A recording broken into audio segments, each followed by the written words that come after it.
Billionaire's fiancée humiliated the maid at dinner, but her toddler stood up and changed everything. Trust me, you won't forget this one.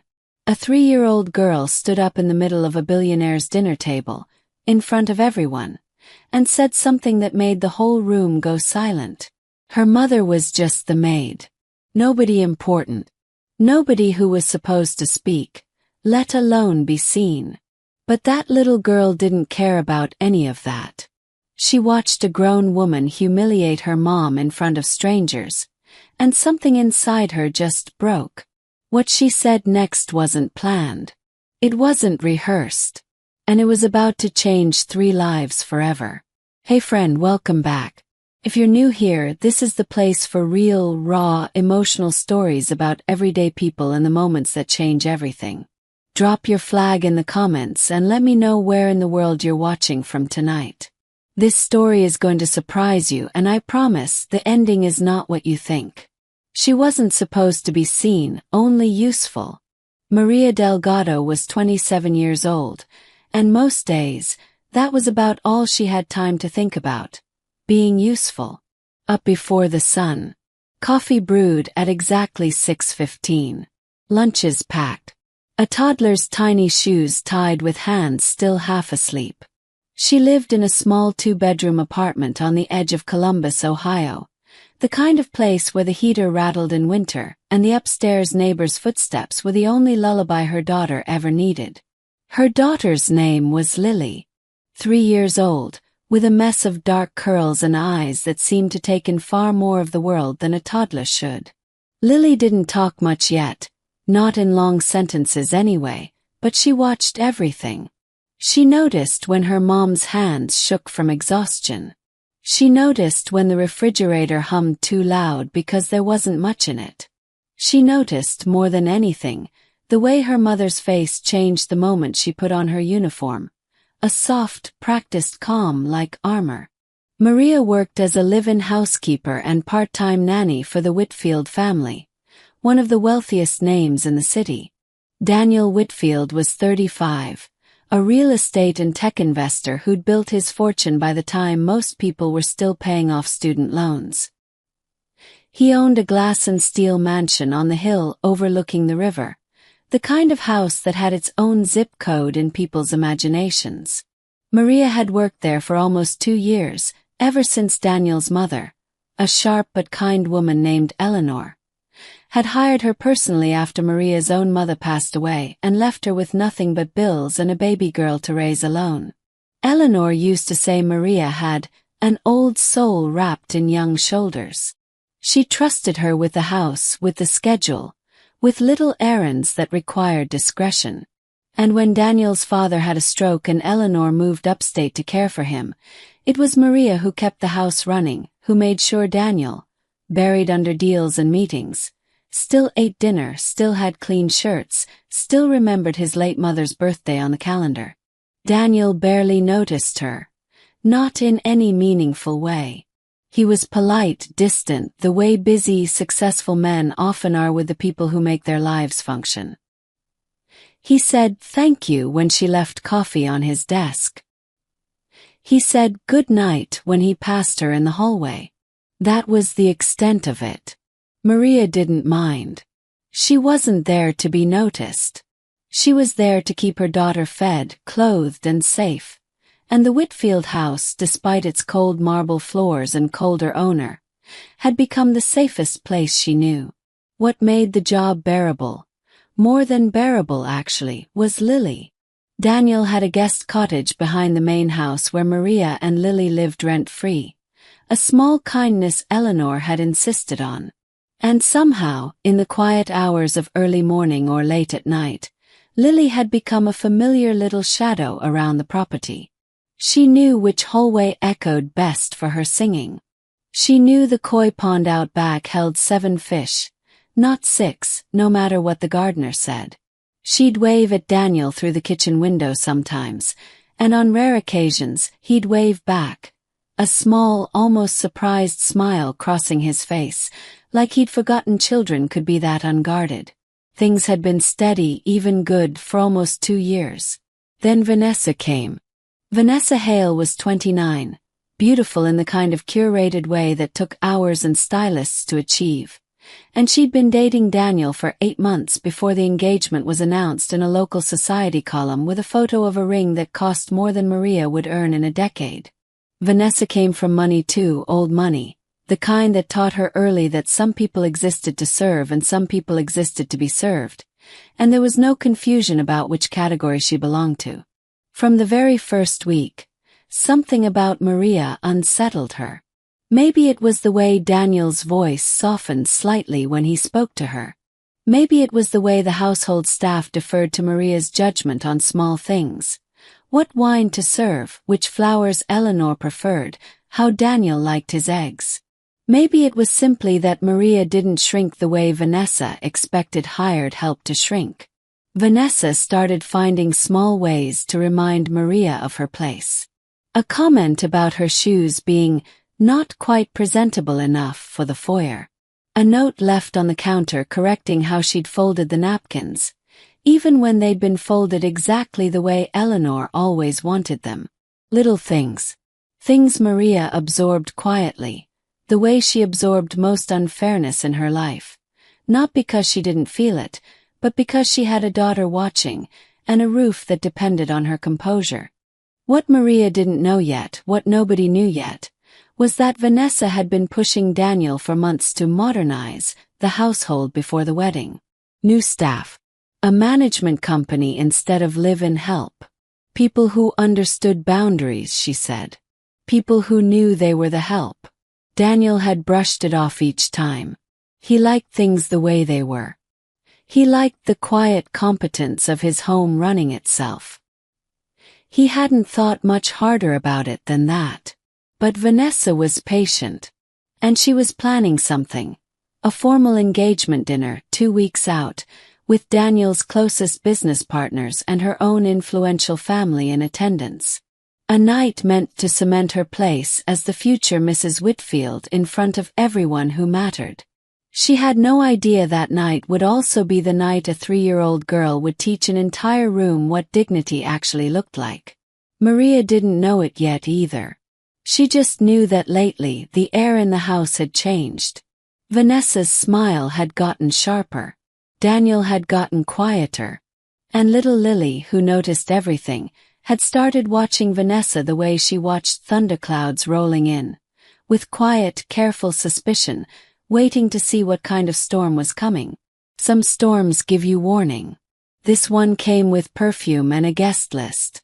2 weeks passed in a blur of preparation. Vanessa had taken over the planning of the engagement dinner entirely, and the Whitfield house transformed almost daily. Fresh flowers flown in from California, a string quartet booked, a private chef brought in to assist the household kitchen. Maria worked longer hours than usual, coordinating with vendors, making sure Lily was cared for by a neighbor in the evenings, and trying not to feel like a stranger in the only home that had felt steady in years. Daniel noticed the long hours, in his own quiet way. One evening, he found Maria in the kitchen at nearly 10 p.m., still folding linens for the dinner while Lily slept curled up on a chair nearby, a blanket someone had draped over her. "You should go home," he said, leaning in the doorway. "It's late." "Almost done," Maria said, not looking up. Vanessa wanted these specific napkins ironed a certain way. Daniel was quiet for a moment, watching her hands move with practiced precision. "You don't have to do everything she asks exactly the way she asks it, you know." Maria glanced up, surprised. It was the most personal thing he'd said to her in months. "It's my job to make things easier," she said simply. "Not harder." He looked at her a beat longer than necessary, then at Lily sleeping in the chair, her small fist curled near her cheek.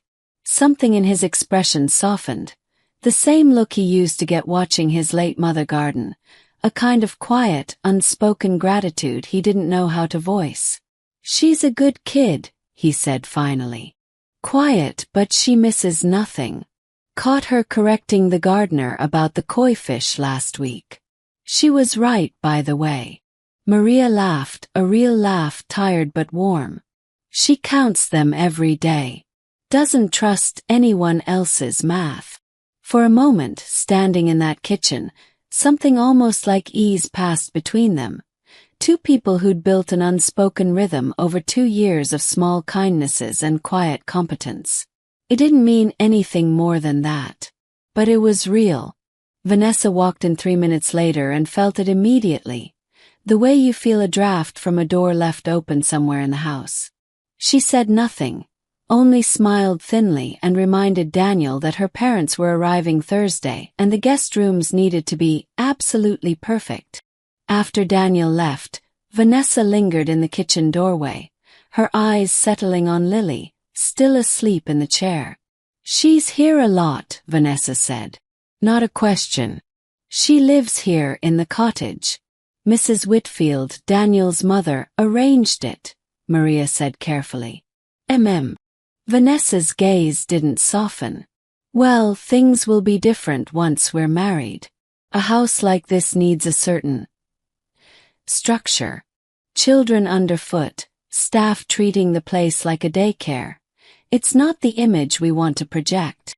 She paused, studying Maria with the cool detachment of someone evaluating furniture. "I'm sure you understand." Maria's stomach tightened, but she kept her voice even. "Of course." That night, walking Lily back to the cottage in the dark, the weight of the conversation sat heavy in Maria's chest. She didn't tell Lily, of course. Lily was half asleep against her shoulder, humming some tuneless little song to herself. But Maria lay awake long after tucking her daughter in, staring at the ceiling, wondering how much longer this fragile, good thing could last. The days that followed only confirmed her fears. Vanessa grew colder, more clipped in her instructions. She began referring to Maria as the staff instead of by name, even when Daniel was in earshot. She rearranged the cottage's small budget for groceries without asking, claiming it was household streamlining. Small cruelties, each one deniable on its own, each one a paper cut that added up to something deep and aching. Eleanor called from upstate one evening. Her voice warm but worried over the phone. "How are things, dear? Daniel mentioned the dinner is coming up." "It's fine," Maria said, the way she always said fine. "Busy but fine." There was a pause on the line, the kind that told Maria Eleanor knew more than she was letting on. "Vanessa called me last week," Eleanor said carefully. "Asked my opinion on staffing changes after the wedding." Maria closed her eyes. "I see. I told her the truth," Eleanor said firmly. "That you've been more family to this house than half the people who'll be sitting at that dinner table. But Maria, I want you to know whatever happens, you and that beautiful girl will always have a place because of me. I just can't promise what happens after I'm not the one making decisions anymore." And then everything changed in a single moment. The night of the engagement dinner arrived dressed in candlelight and tension. 40 guests filled the Whitfields' grand dining hall. Business partners in tailored suits, Vanessa's parents holding court near the fireplace, the string quartet playing something soft and expensive in the corner. Crystal caught the light. Laughter rippled politely across the room. Everything looked, on the surface, exactly as flawless as Vanessa had demanded. Maria worked the edges of the room all evening, refilling glasses, coordinating with the catering staff, making herself as invisible as possible, which had always, somehow, been one of her quiet skills. Lily had been with the neighbor originally, but a last-minute emergency meant Maria had no choice but to bring her along, settling her at a small table near the kitchen entrance with crayons and a coloring book, asking her to please stay quiet and good for just one more hour. Lily, to her credit, tried. She colored. She hummed softly. She watched the glittering room the way she watched everything, carefully taking it all in. It was nearly 9 o'clock, dessert being cleared. champagne being poured for toasts, when it happened. Maria was crossing the dining room with a tray of coffee when her low heel caught the edge of the Persian rug, worn thin in that one spot from years of foot traffic. She stumbled. The tray tilted, and one cup of coffee, dark and hot, splashed directly across the hem of Vanessa's pale blue silk gown. The room didn't go silent immediately. For a half-second it was just an accident, the kind that happens at every dinner party in history. Maria was already apologizing, grabbing napkins, kneeling instantly to blot at the fabric.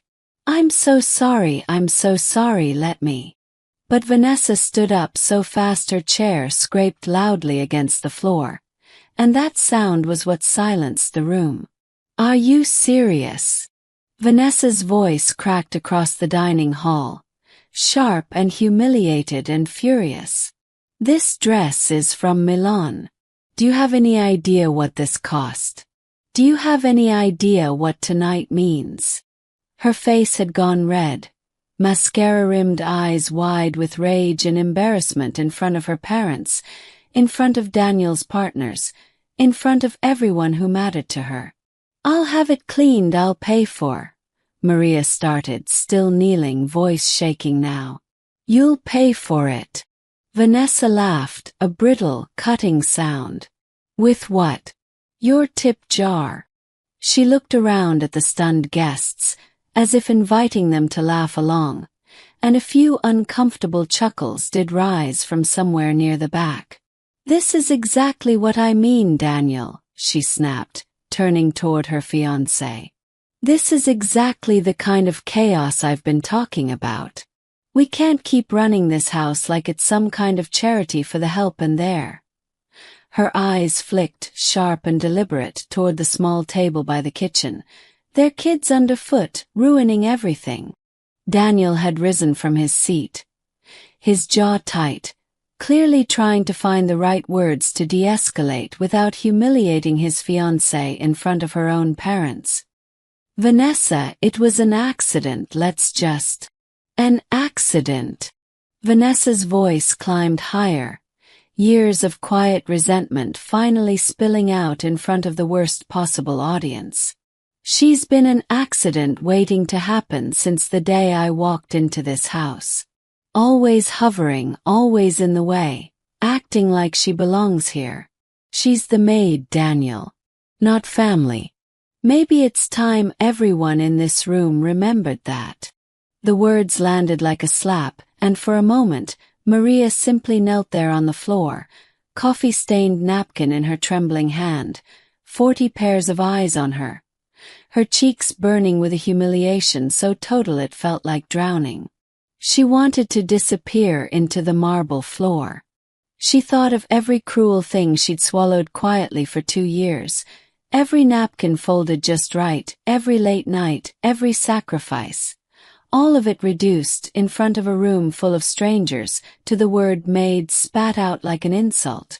She opened her mouth to apologize again, to smooth it over the way she always did, the way survival had taught her to do. But she never got the chance. Because that was the exact moment little Lily, 3 years old, crayon still clutched in one small fist, coloring book forgotten on the table behind her, stood up. She walked, small sneakers squeaking softly against the marble, straight across the suddenly silent dining room, past 40 stunned guests, past her own mother still kneeling on the floor, and stopped directly in front of Vanessa. She looked up, way up, at the furious beautiful woman towering over her in a coffee-stained silk gown, and in a small, clear voice that somehow carried to every corner of that enormous room, she said, "My mommy works very hard. She's not an accident. You're being mean, and mean isn't pretty, even with a pretty dress." The silence that followed was so complete you could hear the candle flames flicker. Vanessa stared down at the toddler, mouth slightly open, utterly speechless for the first time all evening. Daniel had gone completely still, one hand frozen halfway to reaching for his fiancée's arm. Vanessa's own parents exchanged a look near the fireplace that no one could quite read. And Maria, still kneeling on the floor, felt tears spring instantly to her eyes. Not from the humiliation anymore, but from something else entirely, something that cracked her chest wide open. Lily wasn't finished. She turned, small and unwavering, and looked at her mother on the floor. "Mommy, get up," she said simply, reaching out one small hand. "You didn't do anything wrong." And in that frozen, breathless moment, with 40 of the city's wealthiest people staring in stunned silence at a 3-year-old in a coloring book t-shirt who had just said what none of the adults in the room had the courage to say, everything Maria thought she understood about her place in that house, in that family, in that world, shattered completely. She had never felt so exposed and so seen at the exact same moment. For a long, suspended second, nobody moved. Maria knelt frozen on the marble floor, her daughter's small hand still outstretched toward her, the whole dining room holding its breath like the air itself didn't know what to do next. Then Daniel moved. He crossed the room in 4 long strides, ignoring Vanessa entirely, and knelt down beside Maria. Not above her, not looking down at her the way he'd looked at everyone all evening, but down on the floor eye level, the way you kneel for someone who matters. "Maria," he said quietly, "are you okay?" It wasn't the coffee stain he was asking about. Maria nodded, unable to find words, and Daniel gently helped her to her feet. Lily wrapped both arms around her mother's leg, burying her face against her mom's skirt now that her piece had been said. Suddenly shy again. Suddenly just a 3-year-old who'd used up all her courage in one breath. Vanessa found her voice first, and it came out tight and humiliated. "Daniel, are you seriously embarrassing me in front of my parents, over the help and her child?" Daniel turned to face her, and something in his expression had changed completely. The polite distance he usually carried, gone, replaced by something harder, clearer. "No, Vanessa," he said, his voice steady but carrying across the silent room. "You embarrassed yourself. In front of everyone. Over a coffee stain." A few guests shifted uncomfortably. Vanessa's mother's mouth had pressed into a thin, mortified line. "She's worked in this house for 2 years. Daniel continued, quieter now, but somehow more powerful for it. "She kept this place running when my mother left to care for my father. She's never once asked for anything beyond what she's owed. And tonight, in front of all of you, you called her an accident waiting to happen, for spilling coffee. After everything she's done for this family." He paused, glancing down at Lily, still clinging to her mother's leg. And a 3-year-old had more decency in one sentence than this entire dinner has shown her all night. Vanessa's face had gone from red with embarrassment to white with something colder. "You're choosing them over me. Right now. In front of everyone." "I'm not choosing anyone," Daniel said. "I'm telling the truth. There's a difference." The dinner did not recover gracefully. Vanessa's father cleared his throat and suggested, stiffly, that perhaps it was time to call it a night. Guests began murmuring apologies and gathering coats, the string quartet awkwardly packing up mid-song. Vanessa stormed out through the foyer in her ruined silk gown, her parents trailing uncomfortably behind her, throwing only a brief, unreadable glance back at Daniel before the heavy front doors closed behind them. Maria stood in the wreckage of the evening, guests filing out, candles guttering low, Lily still pressed against her side, feeling like she'd just survived something without fully understanding what. "I should go," she said quietly to Daniel once the room had mostly emptied. "I'm so sorry, Mr. Whitfield, I never meant for any of this." "Don't," Daniel said, cutting her off gently. "Don't apologize. Not tonight." He looked down at Lily, who peeked out from behind her mother's leg with wide, uncertain eyes, suddenly worried she'd done something terribly wrong. He crouched down to her level, the way he rarely did with anyone. "Hey," he said softly. "You did something very brave tonight. Braver than half the grown-ups in this room." Lily considered this seriously, the way she considered most things. "Were you mad?" she asked. "No," Daniel said, and meant it. "I was proud." That night, after Maria had walked Lily back to the cottage in the dark, after she'd tucked her into bed and sat on the edge of the small mattress long after her daughter had fallen asleep, the weight of everything finally caught up with her. She cried, not from sadness exactly, but from the strange, overwhelming release of 2 years of swallowed dignity finally being acknowledged out loud by someone in front of everyone. But underneath the relief sat a harder truth.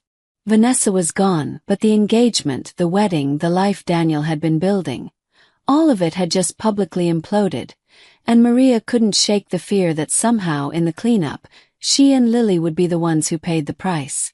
Powerful men didn't always handle humiliation well. Sometimes they needed someone to blame so they didn't have to sit with what they'd lost. She didn't sleep much that night, turning the evening over and over, waiting to see what Monday morning would bring. A quiet conversation, a severance check, a polite request that she and Lily find somewhere else to live. What she didn't expect 3 days later was a knock on the cottage door, and Daniel standing there, not in a suit this time, but in jeans and a worn gray sweater, holding 2 coffees and looking more nervous than she'd ever seen him. "I have a proposal," he said. "Not that kind," he added quickly when her eyebrows shot up. I think it's time this house had some honesty in it. And I think you and Lily are the only people who've shown me what that actually looks like." What happened next, no one in that house could have predicted, least of all Maria. Daniel sat down on the small front step of the cottage, balancing the 2 coffees, and for a long moment, he just looked out at the koi pond glinting in the morning light, gathering his thoughts the way a man does when he's about to say something he's been avoiding for a long time. "I called off the engagement," he said finally. "Officially this morning. Vanessa's already moved her things out." Maria sat down beside him carefully, accepting the coffee he handed her. "Because of the dinner." "Because of a lot of things," he said. "The dinner just made it impossible to keep pretending. I've spent 8 months convincing myself that what we had was right because it looked right. Good family, good optics, good for the business partnerships. I never once asked myself if it felt right." He turned to look at her. Your daughter asked a 3-year-old's question, and somehow it was the only honest thing said in that entire room all night. Maria wrapped her hands around the warm cup, watching the steam curl up into the cold morning air. "I was terrified after," she admitted quietly. "I thought you'd let us go. Easier to start over without the reminder." "I thought about a lot of things this week," Daniel said. "Letting you go was never one of them." He paused, choosing his next words carefully. "My mother told me something once, a long time ago. She said you can tell everything about a person by how they treat someone who can't do anything for them in return. I spent 2 years watching you do everything for this house and never once asking for anything back. And I spent 8 months with someone who taught me very clearly what the opposite of that looks like." They sat in comfortable silence for a while, the kind that didn't need filling. Inside the cottage, Lily's small voice could be heard humming her tuneless morning song, getting ready for the day, blissfully unaware that the conversation happening just outside her door was quietly reshaping the rest of her life. "I'm not asking you to be anything other than what you already are," Daniel said eventually. "I'm just asking, what if this house stopped pretending you and Lily are temporary? What if it just admitted what's already true? That you both belong here. Not as staff. As family, if you'll let it be that." Maria felt her throat tighten, tears she hadn't expected rising fast. 2 years of careful composure, of folding herself small enough to fit into a role that never quite saw all of her, And here was someone finally asking instead of assuming. She didn't answer with words right away. She didn't need to. Daniel understood, watching her face, that some answers take time to become brave enough to say out loud. The same way it had taken his courage 3 days, not 3 seconds, to say what Lily had managed instantly. It would take months for everything to settle into its new shape. For Eleanor to come down from upstate, beaming, already half in love with the idea of Lily as something closer to a granddaughter than a guest. For the household staff to adjust to a quieter, warmer rhythm. For Daniel and Maria to figure out, slowly and without rushing it, what they actually meant to each other beyond gratitude and shared history. Something that grew not from a dinner party scandal, but from 2 years of small, overlooked kindnesses finally being noticed. But the moment that mattered most, the one Maria would tell Lily about for years afterward, happened that very morning on the cottage steps, coffee growing cold in their hands. Lily wandered out mid-sentence of her humming, still in pajamas, and saw the two of them sitting together. She didn't ask questions. She simply climbed up onto the step between them, settling in like she'd always belonged there, and went back to coloring in the book balanced on her knees. Daniel looked down at her, then at Maria, and something in his chest settled into place like a puzzle piece finally finding home. "For what it's worth," he said quietly, "she was right, you know. Mean isn't pretty. No matter the dress." Maria laughed, really laughed for the first time in longer than she could remember. And the sound carried out over the quiet morning, over the koi pond, over a house that was, for the first time in a long time, honest about what it valued. The lesson Maria carried with her from that night was simple, though it took a 3-year-old to say it plainly. Dignity isn't loud, and it doesn't ask permission to exist. Sometimes the people the world overlooks are the ones who see most clearly, and sometimes courage doesn't come from the person you'd expect. It comes from someone small enough to still believe that fairness should just be obvious. If you're watching this tonight, wherever you are, I hope it reminds you of something simple but true. How you treat people who can't do anything for you in return says everything about who you really are. Thank you for sitting with this story until the very end. I hope it stayed with you the way it stayed with me. If this story touched something in you, hit that like button. It genuinely means the world to us and helps these stories reach more people who need them.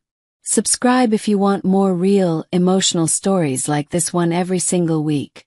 Stories that remind you to feel something and believe in people again. Drop a comment and tell us, what part of this story hit you the hardest? We read every single one. And if you know someone who needs a little reminder today that kindness matters, send this video their way. Thank you for being here, and I'll see you in the next story.